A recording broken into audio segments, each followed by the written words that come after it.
ನಮಸ್ಕಾರ ಎಲ್ಲರಿಗೂ. ಬನ್ನಿ ಇವತ್ತು ರುಚಿಕರವಾದಂತ ಟೇಸ್ಟಿ ಆದಂತ ಬೆಟ್ಟದ ನೆಲ್ಲಿಕಾಯಿಯ ತಂಬುಳಿ ಹೇಗ್ ಮಾಡೋದು ಅನ್ನೋದನ್ನ ತೋರಿಸ್ತಾ ಇದ್ದೀನಿ. ಒಂದು ಆರೋಗ್ಯಕರವಾದ ಆಹಾರ ಅಂತಾನೆ ಹೇಳ್ಬೋದು.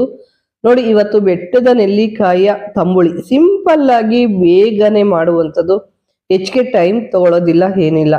ನೋಡಿ, ಬೆಟ್ಟದ ನೆಲ್ಲಿಕಾಯಿನ ಎಲ್ಲವನ್ನೂ ಸಹ ನಾನು ಹೋಳುಗಳನ್ನಾಗಿ ಮಾಡಿ ಇಟ್ಕೊಳ್ತಾ ಇದ್ದೀನಿ.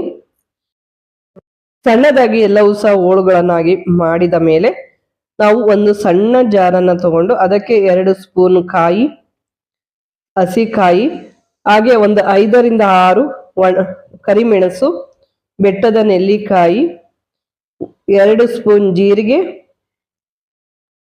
ಬೆಳ್ಳುಳ್ಳಿ, 2 ಹಸ್ಲು ಬೆಳ್ಳುಳ್ಳಿ, ಹಸಿಮೆಣಸಿಕಾಯಿ. ನಿಮಗೆ ಖಾರ ಜಾಸ್ತಿ ಬೇಕು ಅನ್ನೋರು ಹಸಿಮೆಣಸಿಕಾಯಿ ಜಾಸ್ತಿ ತಗೊಳ್ಳಿ. ನಾನು 2 ಹಸಿಮೆಣಸಿಕಾಯಿ, ಮೆಣಸಿನಕಾಳು ಹಾಕಿರೋದ್ರಿಂದ ಖಾರ ಆಗುತ್ತೆ.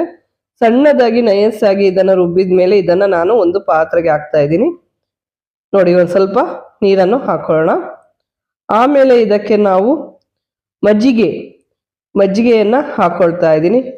ನಿಮಗೆ ಗಟ್ಟಿ ಬೇಕು ಅಂದ್ರೆ ಗಟ್ಟಿ ಮಾಡ್ಬೋದು. ತಂಬುಳಿ ನಾವು ಕುಡಿತೀವಿ ಏನಾದ್ರು ತಳ್ಳಗೂ ಸಹ ಮಾಡ್ಕೋಬಹುದು. ಅನ್ನಕ್ಕೆ ಒಂದು ಸ್ವಲ್ಪ ಗಟ್ಟಿ ಇದ್ರೇನೆ ಚೆನ್ನಾಗೆ, ಕುಡಿಯೋದಕ್ಕಾದ್ರೆ ತಳ್ಳಗಿದ್ರೆ ಚೆನ್ನಾಗೆ.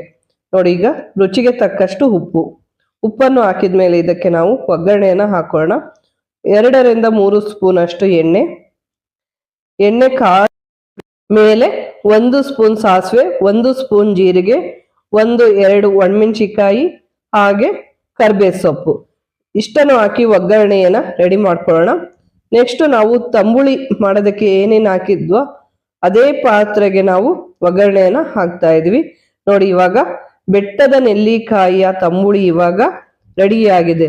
ಇದು ತುಂಬಾ ರುಚಿಕರವಾಗಿರುತ್ತೆ. ಅಷ್ಟೇ ಅಲ್ಲ, ಸಿಂಪಲ್ ಆಗಿ ಬೇಗನೆ ಮಾಡ್ಕೋಬಹುದು. ಆರೋಗ್ಯಕ್ಕಂತೂ ತುಂಬಾನೇ ಒಳ್ಳೇದು. ನೋಡಿ, ಇದನ್ನ ಅನ್ನದ ಮೇಲಾದ್ರೂ ಹಾಕೊಂಡು ಊಟ ಮಾಡ್ಬೋದು, ಇಲ್ಲಾಂದ್ರೆ ಹಾಗೇನೆ ಕುಡಿಬಹುದು ಬೇಕು ಅಂದ್ರೆ.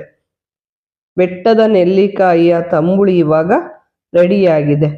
Thank you. ಬಾಯ್.